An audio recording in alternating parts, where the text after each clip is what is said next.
Assalamualaikum warahmatullahi wabarakatuh. Terima kasih, Anda telah kembali di channel YouTube kami. Saluran informasi yang mengkisahkan kisah-kisah Islami, serta kisah para ulama dan kekasih Allah. Kali ini, kami akan membawakan nasihat dari ajaran Syekh Abdul Qodir Al-Jailani. Apa sajakah pesan yang beliau sampaikan untuk kita semua? Dan benarkah pesan yang beliau sampaikan mampu menyelamatkan kehidupan kita? Untuk mengetahui jawabannya, simak penjelasan kami kali ini hingga akhir.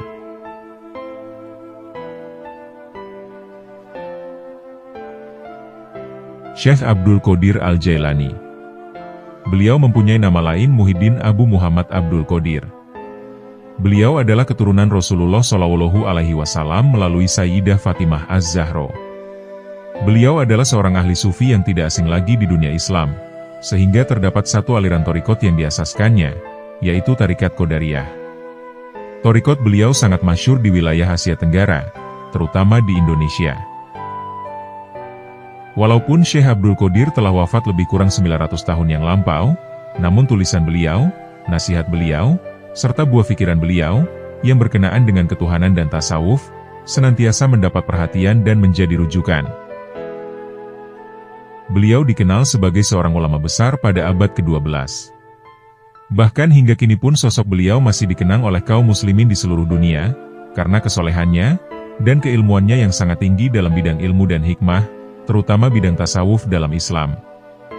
Begitu juga nasihat-nasihat beliau masih sering kita dengar, dan menjadi panutan bagi sebagian besar kaum muslim dunia. Sungguh indah mengenang pribadi beliau, karena kesolehannya, akhlaknya, nasihatnya, dan juga amalan soleh beliau. Nasihat Syekh Abdul Qodir Al-Jailani sungguh begitu dalam maknanya dan isinya, dan sungguh mengisi ruang hati bagi hamba yang sedang menuju Tuhannya. Berikut akan kami sampaikan tentang nasihat-nasihat Syekh Abdul Qodir Al-Jailani, yang semoga dapat menjadi penuntun dalam kehidupan Anda. Kuasailah nafsu milikmu. Kalau tidak, maka ia yang akan menguasaimu. Nafsu selalu mengajak kejahatan dalam soal dunia dan akhirat. Jauhilah orang-orang yang menjauhkan kamu dari Allah Azza wa Jalla, seperti kamu menjauhi binatang buas. Berbuatlah sesuatu untuk Allah Azza wa Jalla. Sesungguhnya, orang yang berbuat sesuatu untuk Allah Azza wa Jalla itu akan beruntung. Barang siapa yang mencintai Allah Azza wa Jalla, maka dia akan mencintainya. Dan barang siapa yang menghendaki Allah Azza wa Jalla, maka dia akan menghendakinya. Dan barang siapa yang mengenali Allah Azza wa Jalla, berarti ia telah mengenal dirinya sendiri. Di antara ciri orang yang arif billah adalah, ia akan selalu sabar menerima berbagai malapetaka, dan rela terhadap semua kodo dan ketentuan-ketentuan takdirnya dalam segala ihwalnya, baik berkenaan dengan pribadinya, keluarganya, dan semua makhluk sesamanya. Hendaklah engkau selalu ingat kepada Allah Azza wa Jalla, dan mengadakan hubungan batin dengannya. Sebab, Allah Azza wa Jalla adalah zat yang memenuhi keperluanmu di dunia dan di akhirat, memeliharamu di waktu hidup dan matimu. Dia juga yang menghindarimu dari segala macam bencana. Hendaklah engkau sentiasa berpegang kepada kalam yang jelas kebenarannya, sejelas coretan tinta hitam ke atas lembaran putih. Mengabdilah kepadanya, sehingga ia mengabdimu, dan ia memimpin tangan kalbumu, dan membawanya ke hadirat Tuhanmu, Allah Azza wa Jalla. Mengamalkan isinya menyebabkan hatimu memiliki dua sayap, yang dapat engkau buat terbang untuk menghadap kepada Tuhanmu, Allah Azza wa Jalla. Kembalilah engkau kepada Allah Azza wa Jalla dengan memperbaharui Islam, memperbaiki taubat dan ikhlasmu, sebelum datangnya maut. Sebab, bila maut telah datang, maka pintu taubat akan tertutup, sehingga engkau tidak dapat masuk ke dalamnya. Kembalilah kepadanya dengan melangkah kaki kalbumu agar pintu anugerahnya tidak dikunci untukmu. Karena bila sudah terkunci jiwamu, kekuatan, kekayaan, dan hartamu, maka tidak akan diberkatinya.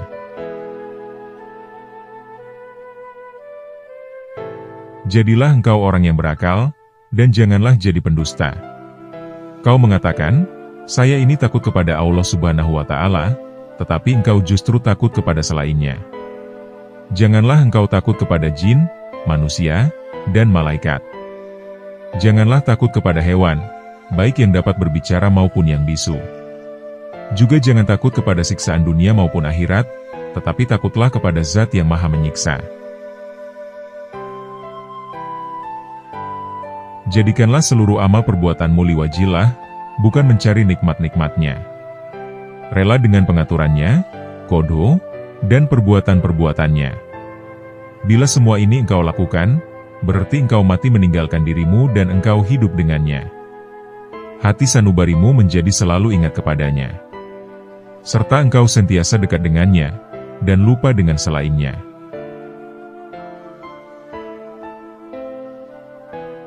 Barang siapa telah menunaikan perintah Allah Azza wa Jalla berupa dua macam jihad ini, niscaya ia akan memperolehi dua balasan, yakni balasan di dunia dan di akhirat.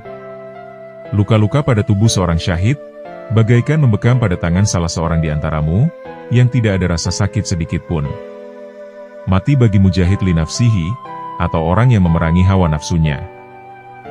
Dan bagi orang yang bertaubat dari semua dosanya, bagaikan orang haus dahaga yang minum air ais. Jika kamu orang yang berakal, tentu kamu akan meraih keimanan untuk bekal ketika bertemu dengan Allah Azza wa Jalla. Dan engkau tentu akan bersahabat dengan orang-orang yang soleh, serta mengambil mereka sebagai suri tauladan yang baik dalam perkataan dan perbuatan.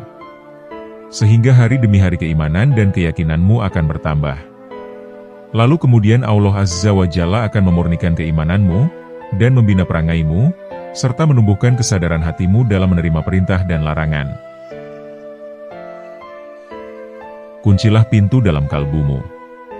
Hentikan segala sesuatu untuk masuk ke dalamnya, dan isilah dengan zikrullah saja. Bertaubatlah setiap kali engkau mengerjakan maksiat. Sesalilah perbuatanmu yang kurang sopan. Tangisilah semua kesalahan-kesalahanmu.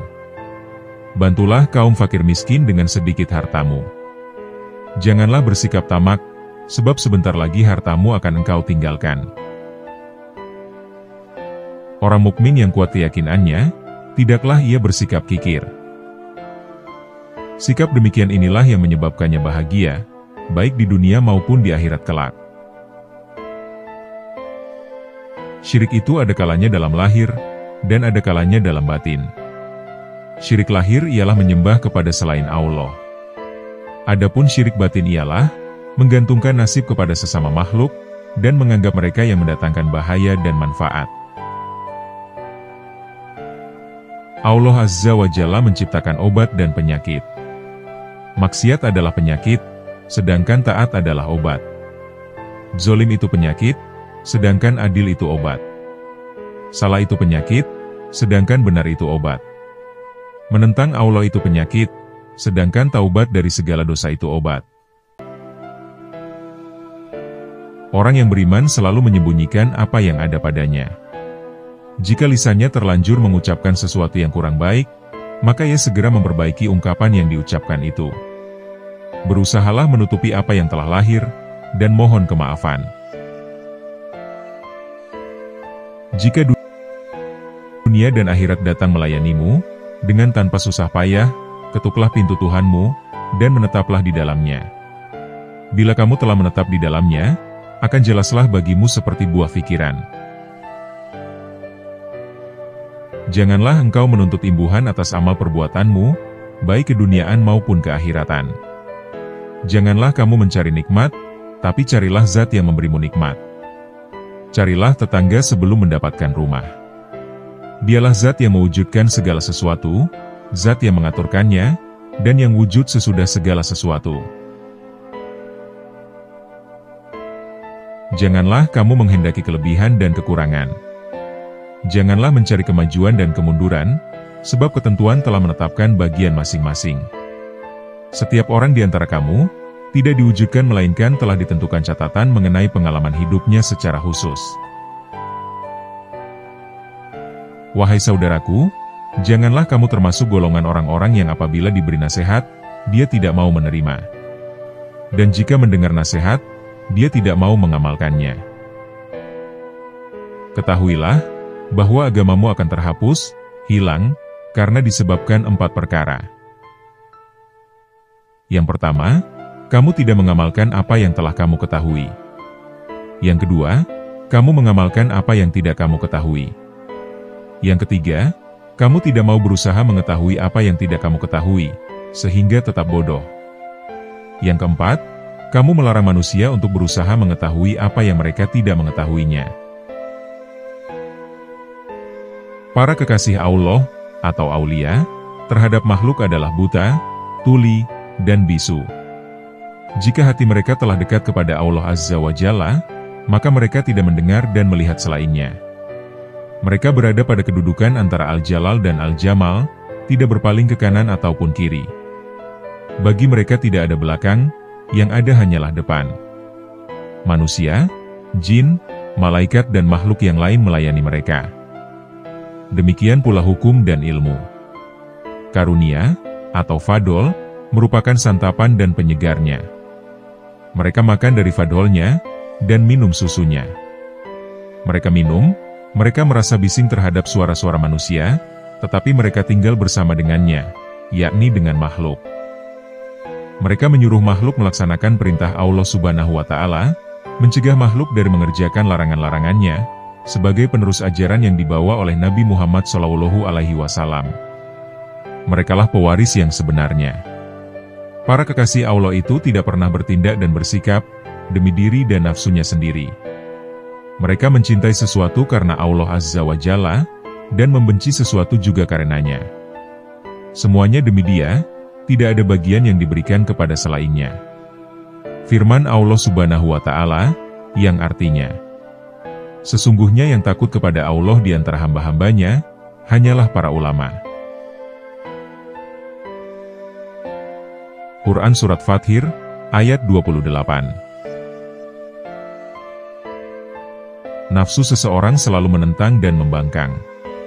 Maka barang siapa ingin menjadikannya baik, hendaklah ia bermujahadah, berjuang melawannya, sehingga terselamatkan dari kejahatannya. Hawa nafsu semuanya adalah keburukan dalam keburukan, namun apabila telah terlatih dan menjadi tenang, berubahlah ia menjadi kebaikan di dalam kebaikan.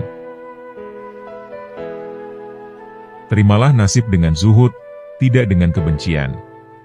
Orang yang makan sambil menangis tidak sama dengan orang yang makan sambil ketawa, dalam menerima segala ketentuannya. Senantiasalah hatimu dengan Allah Azza wa Jalla. Berserah dirilah atas keburukan nasib.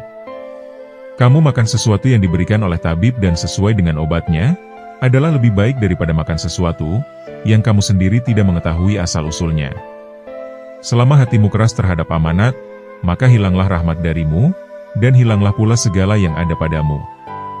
Hukum-hukum syariat itu amanat yang dibebankan kepadamu, sedangkan kamu meninggalkan dan mengkhianatinya. Tidak berguna lagi jika amanat telah lenyap dari hatimu. Kepada mereka yang fasik, takutlah kepada orang yang beriman.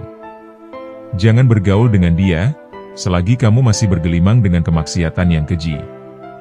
Sebab, orang-orang mukmin dengan cahaya ilahi, mengetahui apa yang ada dalam dirimu. Mereka mengetahui syirik dan munafikmu, dengan melihat tindakan dan gejolak yang ada di balik dirimu. Mereka melihat celah dan aibmu. Barang siapa tidak mengetahui tempat keberuntungan, lalu dia jelas tidak akan beruntung. Jika demikian, berarti berubah akalmu, dan teman-temanmu pun berubah akal pula. Sabda Nabi Muhammad SAW yang artinya, takutlah kamu dengan firasat seorang mukmin. Sebab ia memandang sesuatu dengan cahaya ilahi. Nasihatilah dirimu terlebih dahulu, kemudian baru orang lain. Kamu harus memelihara nafsumu. Jangan kamu mengira kesalahan orang lain, sebab dirimu masih memerlukan perbaikan. Adakah kamu tahu, bagaimana cara membersihkan orang lain, bagaimana menonton orang lain, padahal yang dapat memimpin manusia adalah orang-orang yang awas. Hanya perenang ulung, yang dapat menyelamatkan orang lain yang tenggelam dalam lautan. Hanya orang yang mengetahui Allah, yang dapat mengarahkan umat manusia ke arah jalannya. Tidaklah ucapan yang diperlukan untuk berbakti kepada Allah Subhanahu wa Ta'ala, melainkan perbuatan nyata. Andai kata tanpa karunia Allah Azza wa Jalla, mana mungkin orang berakal mentadbir negara, bergaul dengan para penghuninya, yang telah dilanda sifat riak, nifak, zalim bergelimang syubhat dan haram. Benar telah tersebar kekufuran. Ya Allah, kami mohon pertolongan kepadamu dari kefasikan kelancangan. Telah banyak kelemahan melanda para zindik. Sungguh telah kubongkar rahasia rumah kamu. Tetapi aku mempunyai dasar yang memerlukan pembina. Aku mempunyai anak-anak yang memerlukan pendidikan. Seandainya kuungkap sebagian rahasiaku, tentu hal ini merupakan pangkal perselisihan antara aku dengan kamu. Syirik itu terdapat pada lahir maupun batin. Syirik lahir adalah menyembah berhala, sedangkan syirik batin adalah berpegang kepada makhluk, dan memandang mereka dapat memberi kemudorotan dan manfaat. Wahai anak, janganlah kamu menuntut sesuatu kepada seseorang. Jika kamu mampu untuk memberi, dan tidak mengambil atau mencuri, maka lakukanlah. Jika kamu mampu melayani, dan kamu tidak minta dilayani oleh orang lain, maka lakukanlah. Jadikanlah akhiratmu sebagai modalmu dan jadikan duniamu sebagai keuntunganmu. Gunakanlah seluruh waktumu untuk menghasilkan akhiratmu. Lalu apabila dari waktumu itu ada sedikit yang masih tersisa, maka gunakanlah untuk berusaha dalam urusan duniamu dan mencari penghidupanmu. Mudah-mudahan umat Islam diselamatkan dari bencana alam selama dia masih mau mendoakan saudaranya yang seiman. Yang paling beruntung adalah mereka yang mampu ikhlas mulai dari awal hingga akhirnya. Berpikirlah, bahwasanya sesuatu yang kamu cintai di dunia ini tidak akan kekal selamanya. Tidak abadi dan pasti fana. Jika kamu telah menyadari hal ini, maka kamu tidak akan melupakannya walaupun sekejap. Sesungguhnya bencana terhadapmu bukan untuk menghancurkanmu, melainkan sesungguhnya akan mengujimu, mengesahkan kesempurnaan imanmu dan menguatkan dasar kepercayaanmu dan memberikan kabar baik ke dalam batinmu. Orang itu dikatakan dekat dengan Allah selama dia meluangkan waktunya untuk berzikir setiap hari. Selama hidup di dunia ini, yang terbaik adalah menyelamatkan hati dari buruk sangka. Jika engkau bertemu dengan orang kafir, maka katakanlah dalam hatimu, aku tidak tahu bagaimana keadaannya kelak. Bisa jadi di akhir usianya dia memeluk agama Islam dan beramal soleh. Dan bisa jadi di akhir usiaku, diriku kufur dan berbuat buruk. Jika engkau bertemu dengan seorang yang tidak mempunyai ilmu, maka katakanlah dalam hatimu, orang ini bermaksiat kepada Allah Subhanahu wa Ta'ala, karena dia tidak tahu. Sedangkan aku bermaksiat kepadanya, padahal aku mengetahui akibatnya. Dan aku tidak tahu bagaimana akhir umurku dan umurnya kelak, sehingga dia tentu lebih baik dariku. Jika engkau bertemu orang tua, maka ucapkanlah dalam hatimu, dia telah beribadah kepada Allah Subhanahu wa Ta'ala, jauh lebih lama dariku, tentu dia lebih baik dariku. Jika engkau bertemu dengan seorang yang berilmu, maka ucapkanlah dalam hatimu, orang ini memperoleh karunia yang tidak akan kuperoleh, mencapai kedudukan yang tidak akan pernah kucapai, mengetahui apa yang tidak kuketahui, dan dia mengamalkan ilmunya, tentu dia lebih baik dariku. Jika engkau bertemu dengan seseorang, maka yakinilah bahwa dia lebih baik darimu. Ucapkan dalam hatimu, bisa jadi kedudukannya di sisi Allah Subhanahu wa Ta'ala jauh lebih baik dan lebih tinggi dariku. Dan jika kamu bertemu anak kecil, maka ucapkanlah dalam hatimu, anak ini belum bermaksiat kepada Allah, sedangkan diriku telah banyak bermaksiat kepadanya, sehingga tentu anak ini jauh lebih baik dariku. Wahai orang yang ternoda karena ketamakannya. Andai kata engkau bersama penghuni bumi bersatu, untuk mendatangkan sesuatu yang bukan bagianmu, maka kalian semua tidak akan mampu mendatangkannya. Oleh karena itu, tinggalkanlah rasa tamak untuk mencari sesuatu atau rezeki yang telah ditetapkan untukmu, maupun yang tidak ditetapkan untukmu. Apakah pantas bagi seorang yang berakal, untuk menghabiskan waktunya memikirkan sesuatu yang telah selesai pembagiannya? Wahai Allah, Zat yang mengetahui kelemahanku dari memujimu. Aku memohon kehadiratmu, sesempurna orang yang memujimu, engkau bukakan hakikat-hakikat asmamu SMP, sifatmu, dan kenalkan aku melalui kesempurnaanmu yang maha lembut. Dunia adalah ladang, dan akhirat adalah tempat tinggal. Wahai muridku, jangan jadikan apa yang kamu makan dan minum, yang kamu pakai, yang kamu nikahi dan berkumpul dengannya sebagai tujuan dan cita-cita. Semuanya adalah dorongan hasrat dan hawa nafsu. Tujuan dan cita-cita hati adalah Allah Al-Haq. Maka jadikanlah Allah dan segala yang ada padanya sebagai tujuan dan cita-citamu. Dunia ada penggantinya, yaitu akhirat. Makhluk ada penggantinya, yaitu Al-Khaliq. Segala sesuatu yang kamu tinggalkan di dunia, akan engkau dapati pengganti yang lebih baik di dalam kehidupan yang akan datang. Anggaplah bahwa masih tersisa umur sampai hari ini, dan bersiaplah untuk kehidupan akhirat, karena kesempatan itu akan hilang dengan datangnya malaikat Israel sang pencabut nyawa. Dunia adalah ladang dan tempat singgah bagi manusia, dan akhirat adalah tempat diam. Jika semangat dari Allah telah datang, maka keduanya, yakni dunia dan akhirat, keduanya akan tertutupi. Sehingga dia akan berdiri di antara keduanya, tidak kepada dunia, dan tidak kepada akhirat.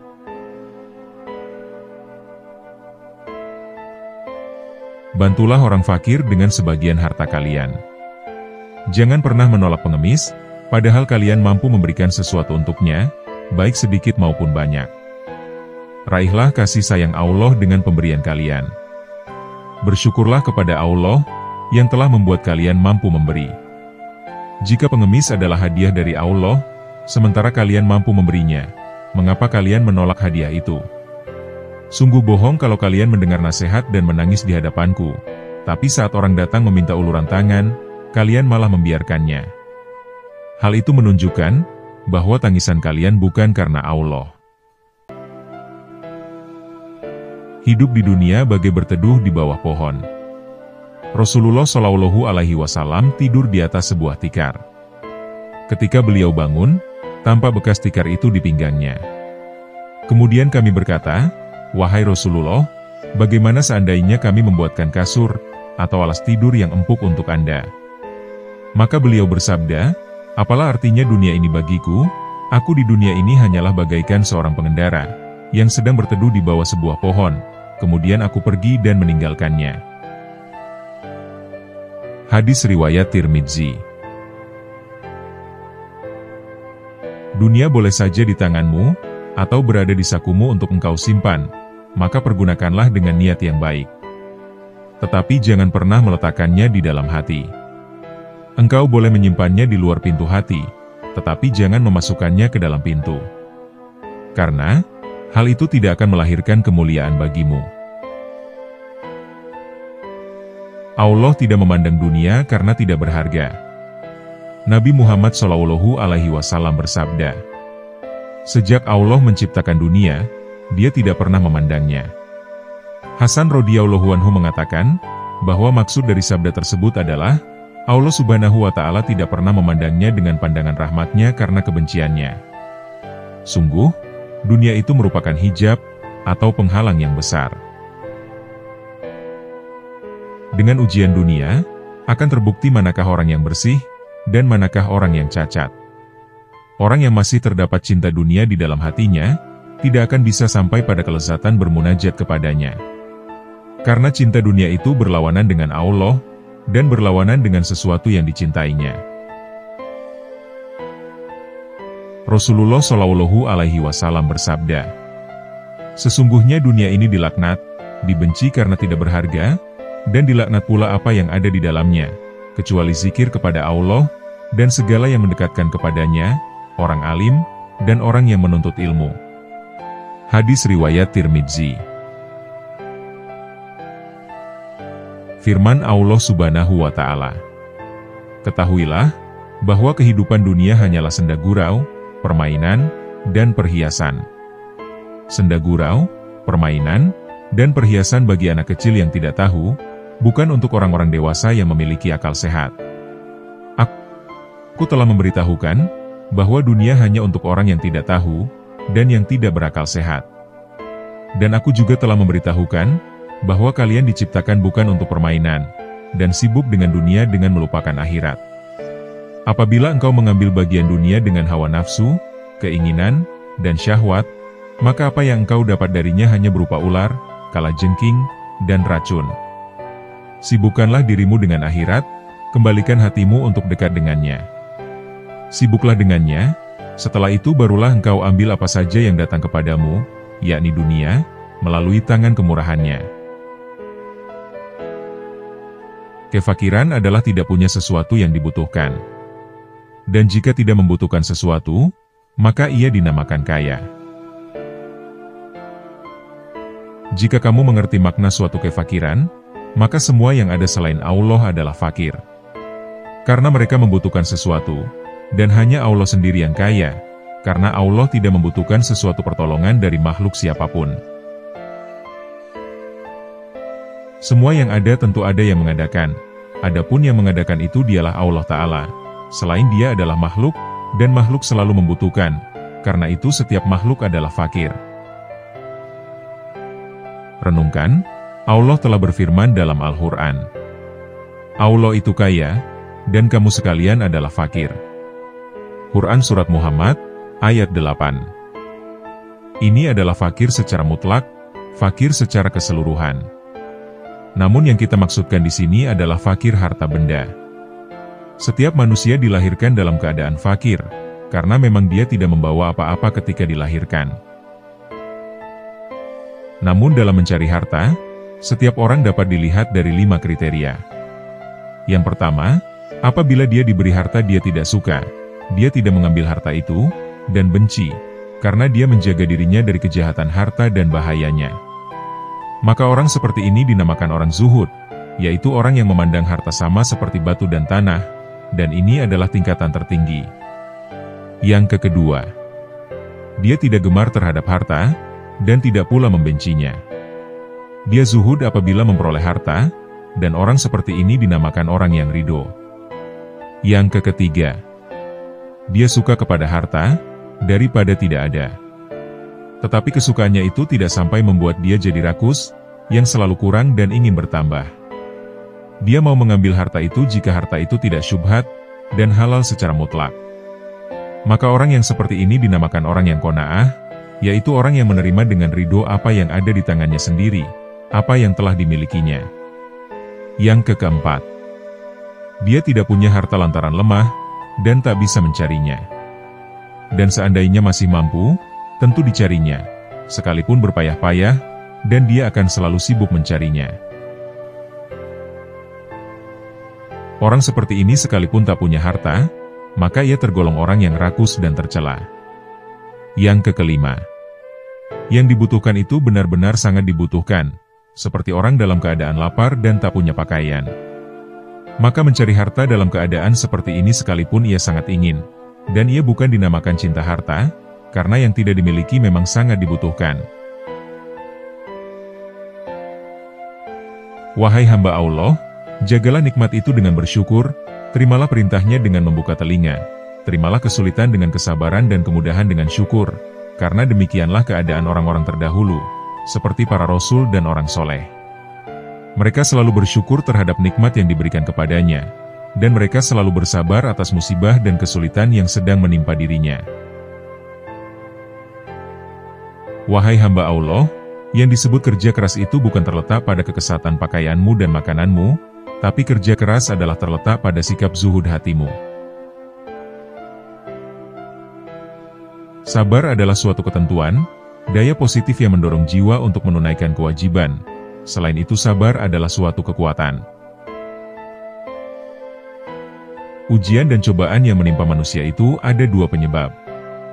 Yang pertama yaitu disebabkan kedurhakaan terhadap Allah oleh manusia itu sendiri, dan yang kedua sebagai balasan untuk menghapus dosa kedurhakaannya itu sendiri, dan agar manusia menjadi sadar atas kedurhakaannya itu.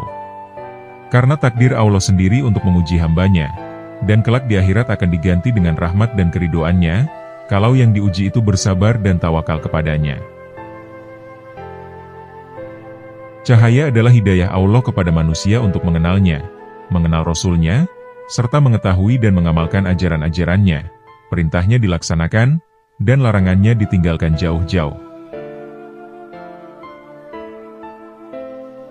Wahai hamba Allah, terkadang Allah Ta'ala menjelaskan hukuman di dunia ini, dengan memberikannya ujian dan cobaan yang berbagai bentuk. Seperti cobaan jasmani dan rohani yang berupa penyakit, kecelakaan, sakit, gelisah, duka cita, rasa tidak aman, kehilangan harta kekayaan, kebakaran, dicuri orang, dan kematian. Wahai manusia, zuhudlah di dunia, dan ambillah bagian-bagianmu yang kamu peroleh dari dunia, dengan tangan takwa dan waro. Lalu carilah akhirat, dan beramallah kamu untuk akhiratmu, sadarkanlah jiwamu, dan taatlah kamu kepada Allah Ta'ala.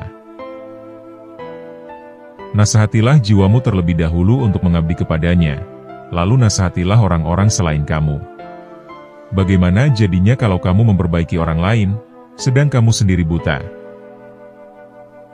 Yang penting bagi kamu adalah mendidik hatimu untuk selalu berbuat baik, tiada guna lidahmu mengajak orang lain. Jika dalam hatimu masih bersarang kotoran dan dosa syirik, bagaimana manusia akan mengikuti ucapanmu, jika dalam hatimu penuh dengan noda dosa? Kamu jangan seperti orang munafik, orang yang tidak jujur, dan tidak sesuai dengan apa yang ada dalam hatinya dengan apa yang diucapkannya. Obatilah hatimu yang sakit, sebelum kamu mengobati orang lain. Janganlah kamu menjadi orang yang berlisan syukur, tetapi hatimu berpaling dari hak yang datang kepadamu. Memang demikianlah kebanyakan orang. Orang mukmin adalah orang yang tidak mau mengikuti kemauan hawa nafsunya dan hawa setan. Jadikanlah hidup di dunia untuk mencari bekal buat akhirat, dan dalam setiap waktunya selalu dipergunakan untuk mengabdi, dan beribadah kepadanya. Wahai hamba Allah, jagalah ketakwaan dan jagalah syariat, siapkan dirimu untuk menekan kemauan nafsu. Allah telah berfirman kepada Nabi dan para Rasul, untuk menyampaikan berita gembira dan kabar ancaman. Di manakah rasa syukur dari kamu, wahai orang yang berpaling dari Allah? Wahai orang yang melihat nikmat datang dari selain Allah, ada kalanya kamu melihat nikmat itu datang dari selain Allah. Suatu saat nanti kamu akan datang menghadapnya, dan kamu akan melihat kesombonganmu sendiri. Suatu kaum itu disibukkan untuk memberi kepada makhluk. Mereka mengambil dan memberi, mengambil dari karunia dan rahmat Allah, dan memberikan kepada fakir miskin yang ditimpa kesempitan. Mereka tunaikan hutang orang yang berhutang, yang tiada kuasa untuk melunasinya. Mereka adalah raja-raja, bukan raja-raja dunia. Karena raja-raja dunia itu mengambil dan tidak memberi, sedangkan kaum itu mengutamakan orang lain, dan menunggu-nunggu orang yang tidak hadir. Mereka mengambil dari tangan Allah bukan tangan makhluk. Usaha anggota badan mereka untuk makhluk, sedangkan usaha hati mereka untuk mereka sendiri. Mereka berinfak, memberikan harta itu karena Allah, bukan karena hawa nafsu, dan bukan karena pujian serta sanjungan. Tinggalkan kaum yang sombong terhadap Allah dan terhadap makhluk, karena sombong itu termasuk sifat orang-orang pemaksa, yang mana mereka kelak dibenamkan ke dalam neraka jahanam. Apabila kamu marah kepada Allah, maka kamu telah berbuat sombong kepadanya. Makhluk dan halik tidak berkumpul. Dunia dan akhirat juga tidaklah berkumpul dalam satu hati. Ada kalanya makhluk, dan ada kalanya halik di hatimu. Ada kalanya dunia, dan ada kalanya akhirat. Ada kalanya terbayang, bahwa makhluk ada di lahirmu, sedang halik di hatimu. Dunia di tanganmu, sedang akhirat di hatimu. Adapun di dalam hati, kedua-duanya tidak berkumpul. Lihatlah kepada jiwamu, dan pilihkan untuknya. Jika ia menghendaki dunia, maka keluarlah akhirat dari hatimu. Jika ia menghendaki akhirat, maka keluarkanlah dunia dari hatimu. Jika ia menghendaki Tuhan, maka keluarkanlah dunia akhirat dan apa yang selainnya dari hati. Selagi di dalam hatimu masih ada sebesar semut yang selain Allah, maka kamu tidak melihat dekatnya Allah di sisimu, dan tidak bangkit kejinakan dan ketenangan kepadanya. Selagi di dalam hatimu masih ada dunia sebesar semut kecil, maka kamu tidak melihat akhirat di hadapanmu. Dan selagi di dalam hatimu terdapat akhirat sebesar semut kecil, maka kamu tidak melihat dekat kepada Allah. Janganlah kamu melihat amalmu, walaupun anggota-anggota badanmu bergerak untuk amal, dan hatimu beserta zat, yang mana amal itu ditujukan kepada Allah. Apabila hal ini sempurna bagimu, maka hatimu menjumpai mata yang dapat melihat. Makna menjadi bentuk, yang gaib menjadi hadir, dan berita menjadi terang. Hamba apabila baik karena Allah, maka dia bersamanya dalam semua keadaan. Dia mengubahnya, menggantikannya, dan memindahkannya dari satu keadaan kepada keadaan yang lain. Seluruhnya menjadi berarti, seluruhnya menjadi keimanan, keyakinan, pengetahuan, pendekatan dan kesaksian. Seluruhnya menjadi siang tanpa malam, sinar tanpa gelap, jernih tanpa keruh, hati tanpa nafas, rahasia tanpa kasar, fana tanpa wujud, gaib tanpa hadir. Seluruhnya menjadi kitab gaib dari mereka dan dirinya. Seluruh ini pangkalnya adalah jinak kepada Allah, sehingga kejinakan ini sempurna antara kamu dan Allah. Lelah itu selama kamu berkemauan untuk menuju dan berjalan kepadanya. Apabila kamu telah sampai dan habis jarak perjalananmu, dan kamu berada di dalam rumah dekat dengan Tuhanmu, maka hilanglah beban itu. Maka tetaplah terhibur dengannya yang berada di dalam hatimu, dan kamu akan bertambah, sehingga kamu mengambil sesuatu di sampingnya. Mulanya kamu kecil, kemudian menjadi besar. Apabila kamu sudah besar, maka hati penuh dengan Allah, maka tidak ada jalan, dan tidak ada sudut bagi hati untuk selainnya. Jika kamu ingin sampai kepada ini, maka jadilah kamu mengikut perintahnya, mencegah segala larangannya, serta berserahlah diri kepadanya dalam kebaikan dan keburukan, kaya dan fakir, mulia dan hina. Orang yang zuhud itu berpuasa dari makan dan minum, sedangkan orang yang arif itu berpuasa tanpa diketahui. Puasa orang zuhud itu siang hari, sedangkan puasa orang arif itu siang dan malam. Ia tidak berbuka dari puasanya, sehingga ia bertemu Tuhannya. Orang yang arif itu puasa tahunan, selalu demam. Puasa tahunan dengan hatinya, demam dengan rahasianya. Dan ia tahu, bahwa sembuhnya itu adalah dengan bertemu Tuhannya, dan dekat kepadanya.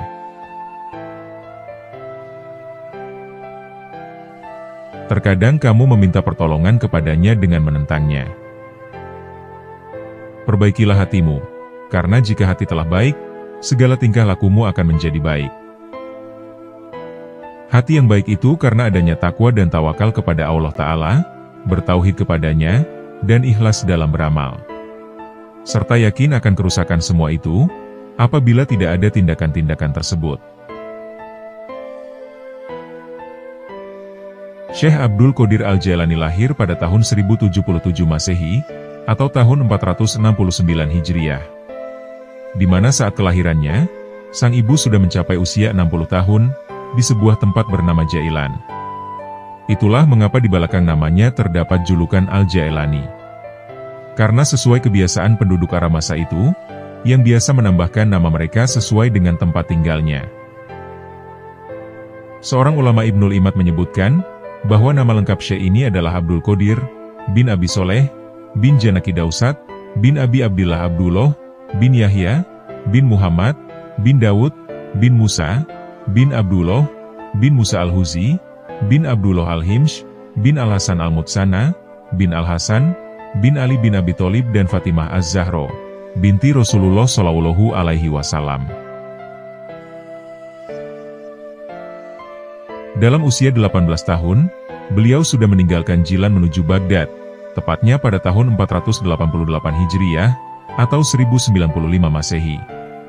Karena tidak diterima belajar di Madrasah Nizamiyah Baghdad, yang waktu itu dipimpin Ahmad Al-Ghazali, yang menggantikan saudaranya Abu Hamid Al-Ghazali. Di Baghdad dia belajar kepada beberapa orang ulama seperti Ibnu Aqil, Abul Hotot, Abul Husain Al-Faro, dan juga Abu Sa'ad Al-Muharrimi. Beliau menimba ilmu pada ulama-ulama tersebut, hingga mampu menguasai ilmu-ilmu usul, dan juga perbedaan-perbedaan pendapat para ulama. Dengan kemampuan itu, Abu Sa'ad Al-Muharrimi yang membangun sekolah kecil-kecilan di daerah Babul Azaj, menyerahkan pengelolaan sekolah itu sepenuhnya kepada Syekh Abdul Qadir Al-Jailani.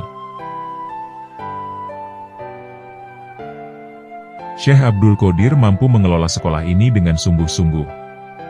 Syekh Abdul Qadir bermukim di sana sambil memberikan nasihat kepada orang-orang di sekitar sekolah tersebut.